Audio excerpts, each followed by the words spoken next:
There comes a moment when a woman looks around her own life and realizes she does not recognize herself anymore.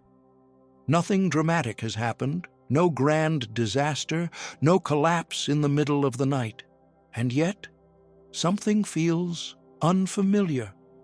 The way she walks through her days, the conversations she tolerates, the responsibilities she carries, even the smiles she gives without thinking. It all feels like clothing she has outgrown, but is still trying to wear. This is not failure. It is a psychological threshold. Jung would say this is the first signal that the old identity is expiring. A version of you that once helped you survive can no longer guide you forward. Your inner world knows before your outer world catches up. It shows up in small, almost invisible moments.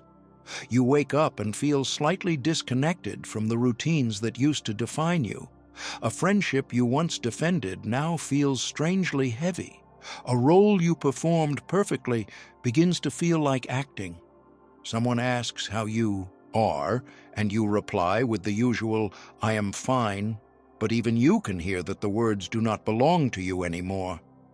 It is as if the script you memorized years ago has been handed back to you, and your hand hesitates before taking it.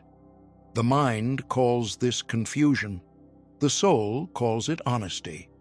Something inside is whispering, "I am not this person anymore," and that whisper is not chaos. It is direction. The first instinct is often to blame yourself. You think, "Why can't I be grateful? Why can't I just be satisfied with what I have?" But what if nothing is wrong with you, and something is simply complete? What if the discomfort is not a sign that your life is broken, but a sign that your life is asking for an update? Most people believe identity changes only after big external events. Jung suggests something different. Transformation often begins in secret, within the inner world, long before anything changes on the surface. The soul knows when it has outgrown the space it was living in.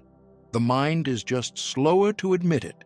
So the story does not truly begin with losing yourself.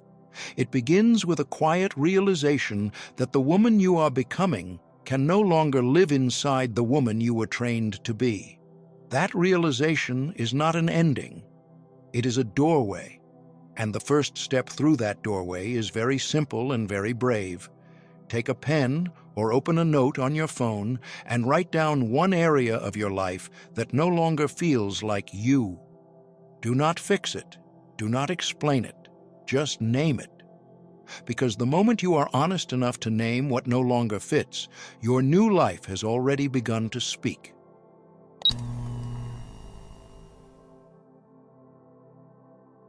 There comes a day when you walk through your own life and feel like a visitor instead of a resident. The home you once felt proud of now feels like a museum of older versions of you. The friendships you maintained out of habit feel like conversations you are performing rather than experiencing. The work you once believed defined you begins to feel like an echo rather than a purpose. You still show up, you still smile, you still fulfill the role, but somewhere inside it feels like acting as if the script was written for a younger woman with different needs, different dreams, and a different understanding of what she deserved.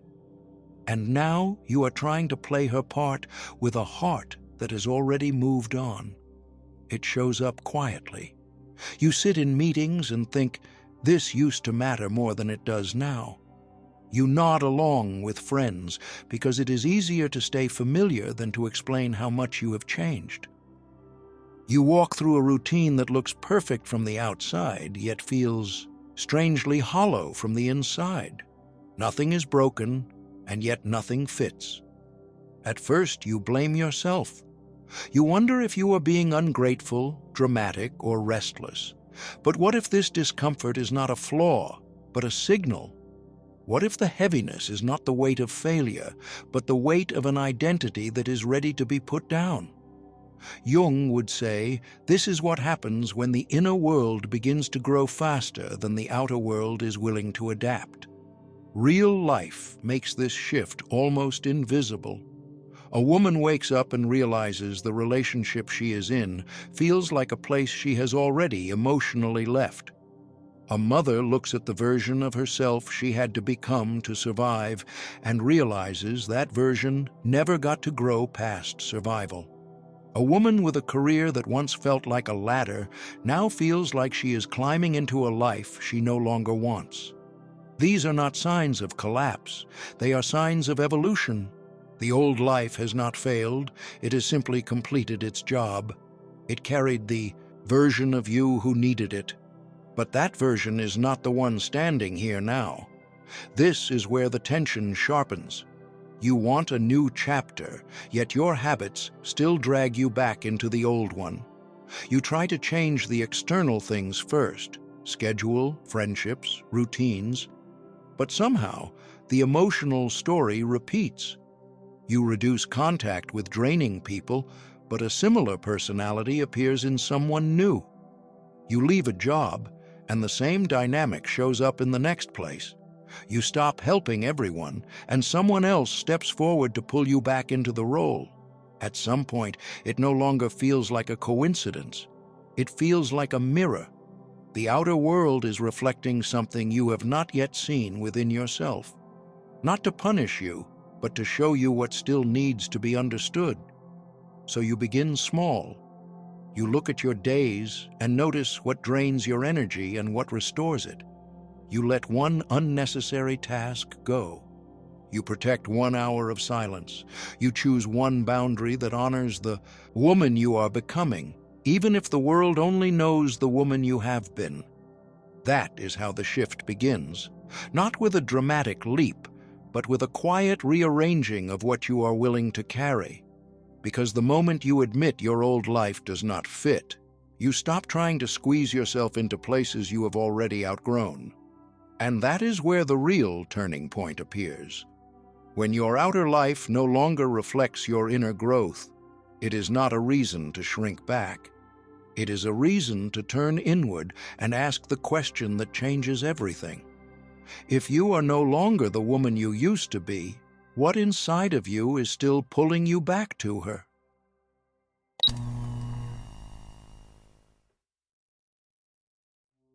There is a moment in every transformation when you try to step into a new life, yet something inside quietly pulls you back to the old one. It feels confusing at first, almost like self-sabotage, but it is not. It is old programming. It is the younger version of you, still holding the steering wheel. The version that learned that staying quiet keeps the peace. The version that learned that being useful is how you stay loved. The version that learned that shrinking yourself keeps you safe. You are not broken for returning to old patterns. You are simply loyal to the parts of you that once had to survive. It shows up everywhere in real life. A woman prepares to set a boundary, then apologizes for even needing one. Another finally leaves a draining relationship, but finds herself attracted to someone with the same emotional distance. Someone else decides she will stop overgiving, then hears a small voice whisper, "If I do not show up for everyone, who am I?" These patterns feel like personality traits, but they are not. They are emotional reflexes that formed long before you knew you had a choice. They are psychological fingerprints left by rooms where your feelings were too loud for others to handle or too inconvenient to be taken seriously. This is why you can change cities, careers, relationships, even entire lives, and still end up in the same emotional story. It is not because you failed, it is because the programming followed you. New scenery does not erase old instructions. A new partner does not erase the instinct to overperform. A new job does not erase the fear of disappointing someone.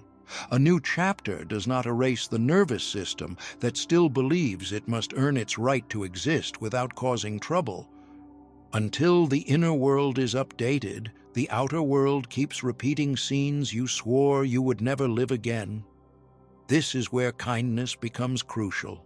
Blame pushes the old patterns deeper.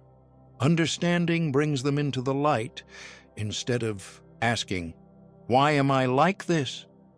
you begin to ask, "Who taught me this? Who taught you to be small? Who taught you to fix the emotional atmosphere so others could be comfortable? Who taught you that love must be earned instead of received?" These questions are not invitations to resentment. They are invitations to clarity. Because the moment you see where the programming came from, you stop mistaking it for destiny. You can begin gently. The next time you feel yourself slipping into an old role, pause. Ask yourself quietly, where did I learn this? And does it still belong to who I am becoming? You might not change the behavior in that moment, but the awareness itself is a break in the pattern. That is how a cycle begins to loosen. That is how a story begins to unwrite itself from the inside out. Your nervous system is not your enemy. It is simply trying to protect you with outdated instructions, like an old map guiding you through a landscape that no longer exists. And this is the turning point. Once you understand that your returns to the old life are not weakness but programming, the shame falls away. You stop calling it failure. You start calling it information. This is how a woman begins to differentiate between habit and identity, between fear and intuition, between the past she survived and the future she is building. Seeing the programming explains why the old story keeps looping, even when the external changes are real. It also prepares you for the next realization. Even when you create a fresh start, it can still feel like the old chapter if the inner script has not changed. That is where the next part of the journey begins.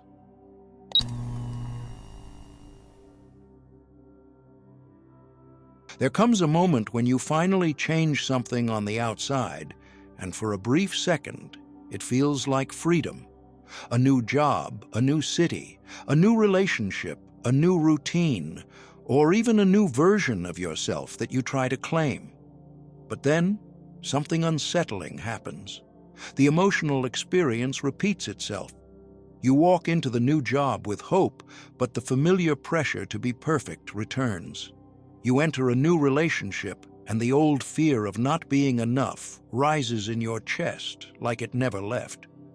You set new goals, and yet the same exhaustion and quiet emptiness sit beside you like an old shadow that somehow found your new address.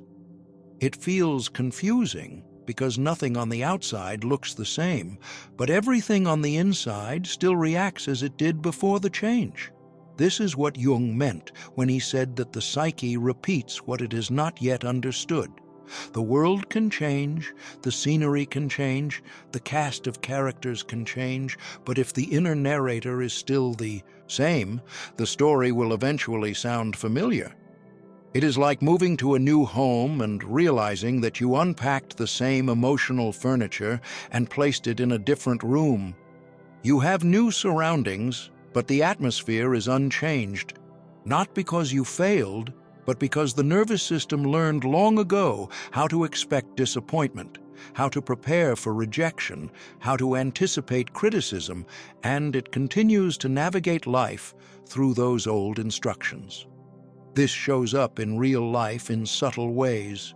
A woman leaves a relationship where she felt unseen, but with a new partner, she still scans their tone of voice to make sure nothing is wrong. Someone takes a better job, yet still arrives early, stays late, and works twice as hard, not because it is required, but because the old fear of being replaced still whispers instructions in the background. Another tries to pursue a goal she deeply wants, yet her first instinct is to ask herself if she deserves it rather than whether she is capable of it. These are not failures. They are echoes of earlier chapters that were never emotionally closed. In this stage, what is happening inside is not sabotage. It is repetition. The nervous system is trying to protect you with outdated strategies that were necessary once, but now limit your growth. The child who learned to stay quiet to avoid conflict is still inside the adult trying to speak. The teenager who learned to be small to keep love is still inside the woman, trying to take up space. The young person who learned to stay useful, to stay chosen, is still inside the adult, trying to feel worthy without overperforming.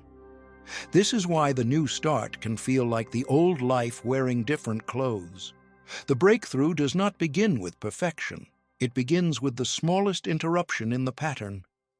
Before you respond in the old way, pause for 5 seconds. 5 seconds to breathe. 5 seconds to notice what is happening in your body. 5 seconds to ask yourself, is this how I want to respond? Or is this how I used to survive? Those 5 seconds are a doorway. They are the moments when the past stops making every decision for you. You do not need to fix everything today. You only need to prove to your nervous system that a new response is possible. Small shifts create new paths, even if the beginning feels shaky.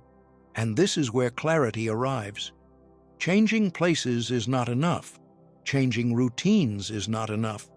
Changing the people around you is not enough. At some point, the question becomes unavoidable. Are you living as the person you are becoming, or as the person you had to be in order to survive what came before? You can feel the old identity loosening, like clothing that no longer fits your shape. It is not dramatic, it is quiet, but it is real. Something deeper is calling you to examine the roles you inherited rather than chose. That deeper examination is where the next chapter begins.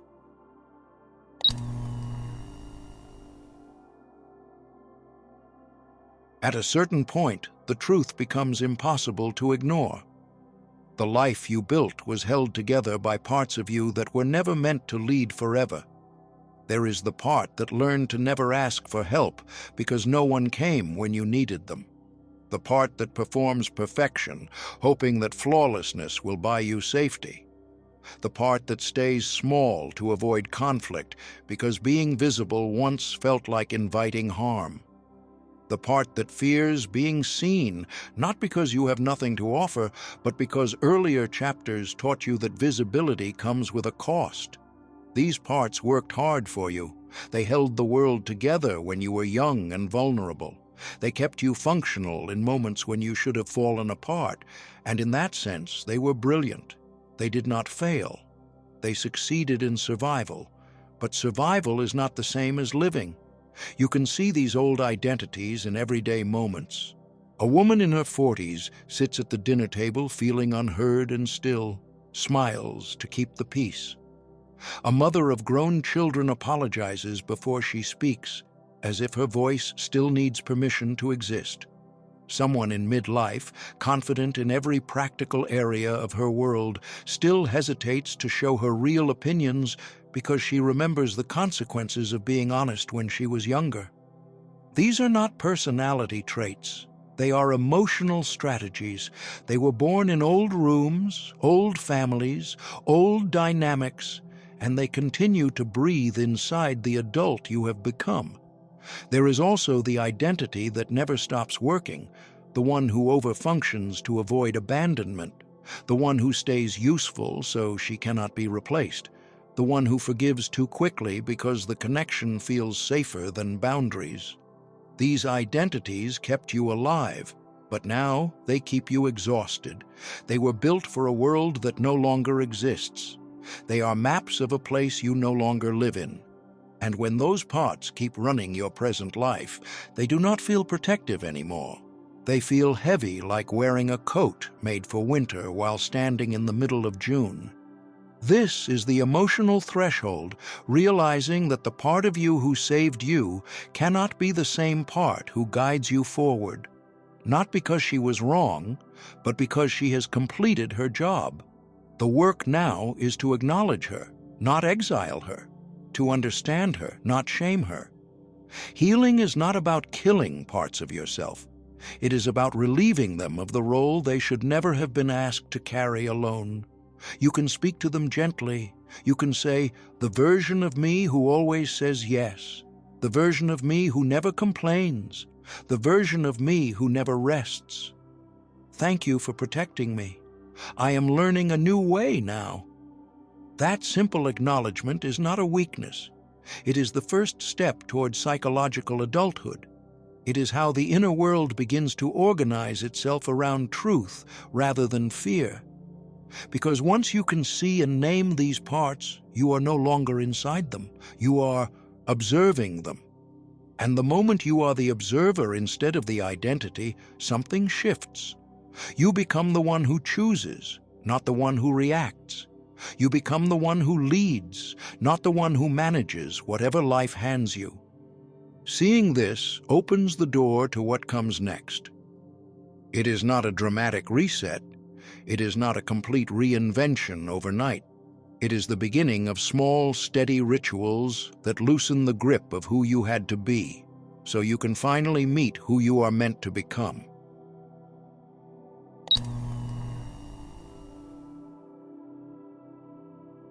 Real change does not arrive like a dramatic hurricane. It arrives like rain, slow, patient, drop by drop. Most people expect transformation to feel like a sudden breakthrough, a moment where everything clicks and the old self disappears. But the truth is quieter than that. The new self begins in the smallest decisions, the ones that are easy to ignore because they do not look heroic from the outside. It begins when you resist the urge to fix everything for everyone. It begins when you do not rush to reply. It begins when you choose clarity instead of panic. These are not grand gestures, they are rituals. And rituals are how the nervous system learns that safety is no longer conditional. You can feel this in everyday moments. A woman reads a message that would have once sent her into panic, and instead of defending herself or trying to prove her worth, she sits with the discomfort and waits until her breathing settles. Another woman hears someone criticize her decisions, and instead of shrinking, she simply says, "I need time to think before I respond." A mother who has spent her entire life putting everyone else first stands in the kitchen one morning and realizes she can sit down and finish her coffee before solving anyone else's needs. These moments do not look dramatic, but they are. They are the quiet rebellion against the self that only knew how to survive. Think of these rituals like keys. Each one opens a door that the old identity kept locked. Slowing your reactions is a key. Protecting your peace is key. Letting silence answer what no longer deserves your energy is a key. They unlock something within you that has been waiting a long time. The body begins to learn that urgency is not love, that anxiety is not preparation, that over-explaining is not a connection, and something inside you exhales for the first time in years, maybe decades. This is how identity changes, not from pressure, but from practice. Over time, these choices begin to form a new pattern. Patterns become habits. Habits become identity. Identity becomes a life. The woman who once reacted from fear now answers from intention. The woman who once begged to be chosen now chooses herself first. The woman who once shrank to stay safe now expands in quiet ways. She speaks less to defend and more to express. She gives less to be approved and more to be authentic. And without making an announcement, the world around her begins to adjust. There will still be moments where the old self tries to return, moments where silence feels dangerous, where taking your time feels like a mistake, where slowness feels like failure. That is normal. You are not going backwards. You are learning. The question is not whether the old identity will whisper. It will. The real question is whether you listen to it or gently move past it. Transformation is not the absence of old voices. It is the decision not to obey them anymore.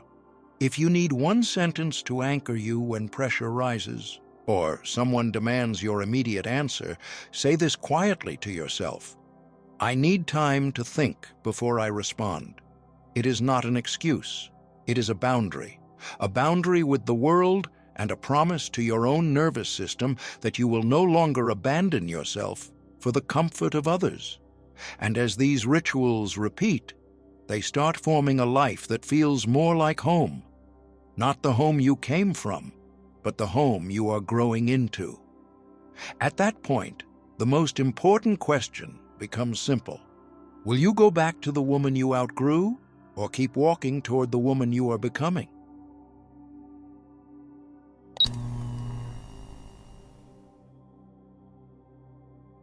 There comes a moment in every woman's life when the old self tries to call her back, not because it was good, but because it was familiar. The life you have outgrown will offer you comfort in exchange for your progress. The identity that kept you safe will whisper promises of ease if you simply stay small. The world around you may expect the version of you who apologized for existing, who stayed quiet to avoid conflict, who carried emotional weight that was never hers to hold. This moment is not random. It is a threshold. It is the point where you are deciding who you will be for the rest of your life.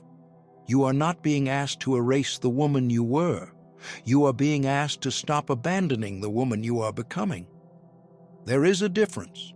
The old self was built out of survival. She learned to stay silent to avoid being misunderstood. She learned to try harder to earn acceptance. She learned to prove her worth because no one ever taught her she had it.